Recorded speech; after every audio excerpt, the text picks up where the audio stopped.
ఆంధ్ర రాష్ట్రంలో నూతనంగా ఏర్పడ్డ ప్రభుత్వం అంటే గెలిచిన వారు ఆనందంగా ఉంటారు, ఓడిన వారు కాస్త బాధగా ఉంటారు.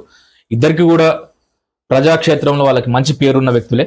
సో దాంట్లో భాగంగా గెలిచిన వాళ్ళ గురించి ఎక్కువగా మాట్లాడతాం, గెలవన్ గారి గురించి చాలా తక్కువ మాట్లాడతాం. అది 2019లో చూసాము, 2024లో చూసాము. గెలవడం అనేది ఒక బాధ్యతతో కూడుకున్నటువంటి అంశం.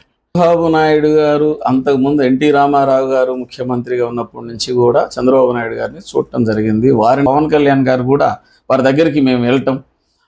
గెలిచిన తర్వాత చాలా మంది ఫేసెస్ మనకు కనిపిస్తున్నారు, మాట్లాడే వాళ్ళు ఉన్నారు. కానీ మీరు ఓటమిలో కూడా వాళ్ళ ఓటమిని కూడా మీరు ఎంజాయ్ చేశారు, గెలుపుని కూడా ఎంజాయ్ చేశారు.